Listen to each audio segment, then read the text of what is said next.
bekerja keras untuk itu. Saya bukan orang yang setengah-setengah, saya akan bekerja keras, dan untuk bekerja keras saya kemarin di-challenge sama Bapak Presiden, bisa nggak sehari 12 titik? Saya bilang, Pak, saya akan buktikan, mungkin lebih dari itu. Artinya sudah dikomunikasikan dengan Bapak Presiden ataupun dengan Presiden terpilih? Jadi saya dalam setiap tindakan tidak pernah mengambil tindakan itu tanpa basic yang proper, karena saya sangat memahami peraturan perundang-undangan dari dulu kala. Ketika saya ada sinyal dari partai, dari Ibu Mega untuk diberikan amanah di DKI Jakarta ini, ada 2 orang yang saya langsung kontak dan konsultasikan. Yang pertama kepada istri saya, Hani Pramono. Tentunya saya harus minta izin, karena dia udah menyiapkan mau berangkat, kebetulan sahabat saya mau menikah di Itali, anaknya sahabat saya. Tiket udah dibeli, hotel udah dipesan, hari ini harus berangkat, harus dibatalkan. Itu kejadian 4 hari yang lalu. Saya minta izin istri saya, awalnya istri saya ngapain, itu yang mendasar. Tapi begitu akhirnya saya jelaskan bahwa saya memang kalau diamanahkan untuk bekerja, saya tidak pernah menolak. Yang kedua tentunya kepada Bapak Presiden. Saya berkonsultasi, saya datang langsung dan saya juga telepon langsung. Dan ketika saya berkomunikasi duduk berdua sama beliau setelah beliau pulang dari Lampung, beliau tertawa terbahak-bahak. Beliau bilang begini, Mas maju. Mas maju gitu. Karena kalau berdua memang kadang-kadang beliau memanggil Mas. Mas maju. Ini tidak semua orang yang diberikan amanah seperti itu. Pak, saya minta izin, Bapak izinkan. Saya izinkan, Mas harus maju. Jadi inilah yang saya komunikasikan, dan terus terang teman-teman media pasti tahu saya sama semua menteri juga berhubungan sangat baik. Bahkan beberapa ketua umum partai, tapi saya nggak sebut namanya ya, sudah menyampaikan ke saya, Mas, saya walaupun dukung yang lain, udah untuk Jakarta saya pasti ke Mas. Dari Mas Prabowo kemudian dimandatkan untuk maju, tahunnya kapan Mas? Maksudnya dipastikan maju? Jadi finalnya kalau mau jujur ya, saya sebenarnya terus berusaha untuk tidak maju. Terus berusaha untuk tidak maju. Finalnya baru kemarin sore. Saya bertemu Ibu Mega. Ibu Mega menyampaikan final, karena saya sama Bu Mega udah 27 tahun. Jadi hubungan memang sudah sangat dekat sekali. Dan saya di partai pun sebenarnya sudah nggak mau cawe-cawe, nggak mau tampil. Tetapi karena amanah ini saya bilang sama beliau, Mbak, baik, bismillah, saya maju sama Rano. Saya minta doa restunya. Udah itu aja. Jadi baru kemarin. Berarti yang hari Senin pada saat pengumuman gelombang ketiga itu belum? Itu menolak. Bukan belum, menolak. Jadi sudah disampaikan. Ya, pokoknya intinya di awal saya tidak berkeinginan dan saya menolak. Tetapi sekali lagi, karena saya sudah menerima ini, saya akan bekerja keras bersungguh-sungguh untuk apa yang menjadi amanah ini terwujudkan. Dan saya senang sekali ketika semua orang, termasuk teman-teman saya, sahabat saya mengatakan, Mas, di survei aja Mas nggak ada. Memang nggak ada, gimana mau ada. 7 tahun aja saya nggak pernah. Teman-teman ini kan pasti banyak yang minta statement saya ketika di istana, nggak pernah mau. Udah. Tapi sekarang mulai hari ini saya mau statement sampai dengan 27 November. Mas, yang pertama itu siapa yang meminta ya, Mas? Kenapa? Yang pertama kali meminta Mas Pram untuk maju itu siapa ya? Ya, rengeng-rengeng di dalam internal partai banyak, tetapi yang menyampaikan langsung kepada saya Bu Mega. Kenapa rengeng-rengeng banyak? Ya pas itu, pas mau diumumkan itu. Menyampaikan nggak alasannya kenapa akhirnya memilih Mas Pram? Kan sebelumnya ada beberapa nama yang dimajukan. Ya, yang pertama ibu kan udah sangat senior, pengalaman panjang. Untuk maju di DKI ini kan juga nggak gampang. Orang mengatakan bahwa saya akan turun gunung. Ini bukan turun gunung, ini malah naik gunung, mendaki terjal. Kalau di elit saya yakin orang kenal saya, di elit. Tapi di bawah, karena saya nggak pernah turun. Dan memang saya juga tidak mau berkomunikasi. Hobi saya di Jakarta hanya sepedaan. Kalau di komunitas sepeda pasti saya sangat terkenal lah. Karena apa? Saya ini orangnya nggak mau kalah. Dulu kecepatan rata-rata saya masih 42. Sekarang saya udah 45.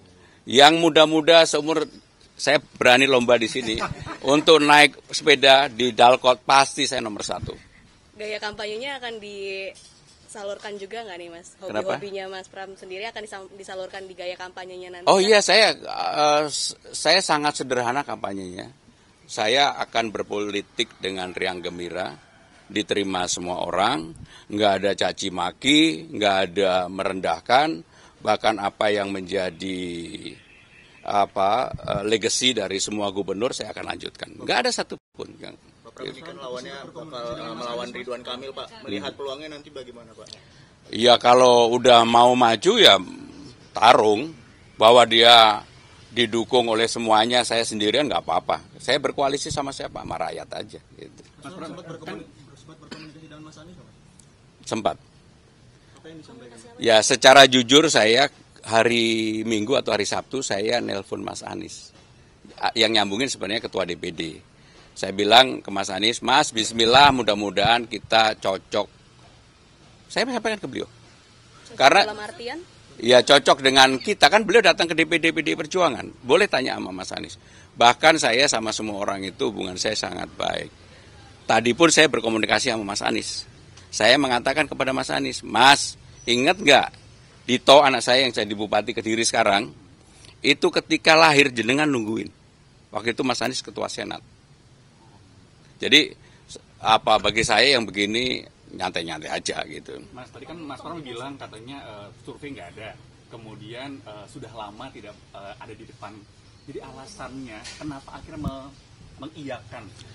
Yang pertama tentunya panggilan ya, bahwa Jakarta sesuai dengan Undang-Undang Nomor 2 Tahun 2024 itu akan menjadi kota ekonomi, pusat ekonomi nasional dan kota global.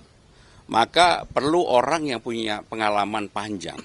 Saya terus terang, selain di birokrasi sudah cukup lama, pengalaman saya lengkap sekali. Sebagai sekretaris kabinet saya mengetahui semua problem yang ada di Republik ini karena memang tugasnya sehari-hari. Jadi semua semua rapat pasti saya hadir. Yang membuat kesimpulan rapat pasti saya. Yang kemudian mendistribusikan kepada seluruh menteri dan kepala badan dan lembaga juga saya. Sehingga saya tahu banget urusan-urusan detailnya, termasuk urusan detail Jakarta.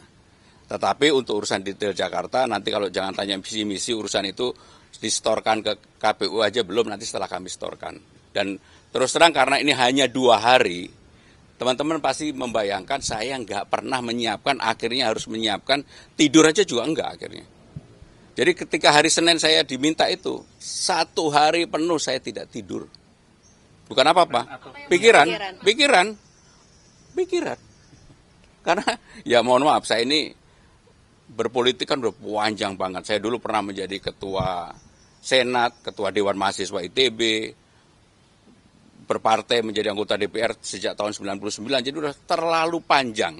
Maka anak saya bilang begini sama saya, Bapak ini di Gen Z nggak ada yang kenal loh. Ya gimana mau kenal, muncul aja nggak. Kalau saya di Twitter maupun di IG saya, yang muncul siapa? Cucu saya dan sepedaan, nggak ada.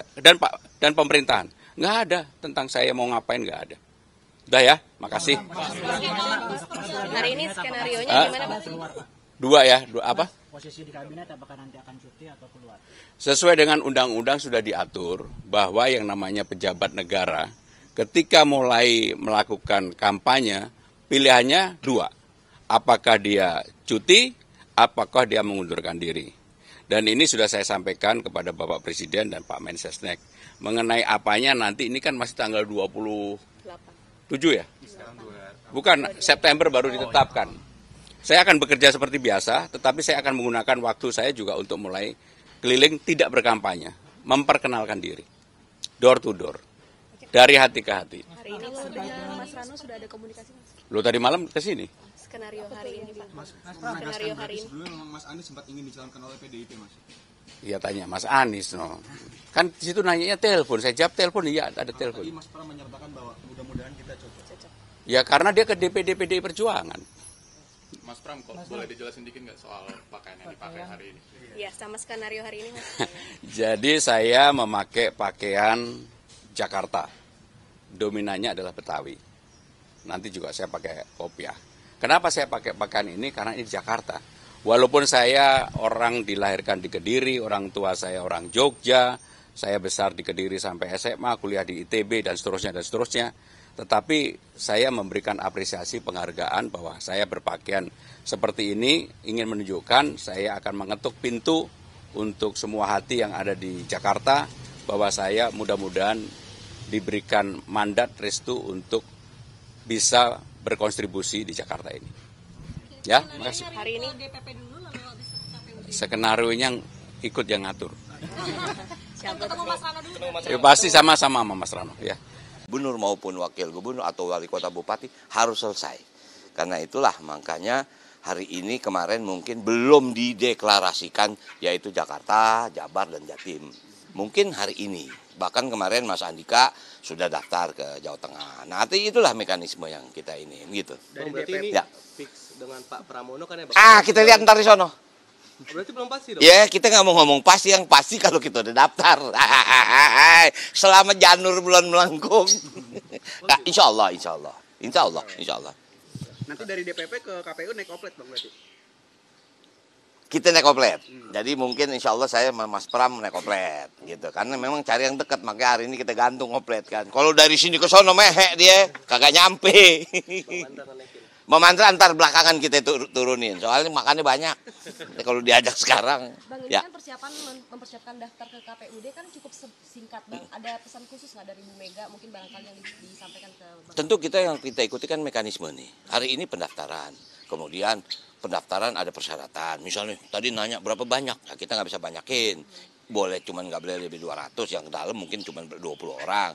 Itu arahan Ibu. Nah, itu bagian dari kedisiplinan kita kan. Kalau kita mau rame-rame ya maaf katen, marching band kita ada 500. Hari ini ada marching band, cuman nggak banyak, 40 gitu loh. Artinya pesan Bu Mega dan ikuti aturan gitu, Bang? Ikutin semua aturan.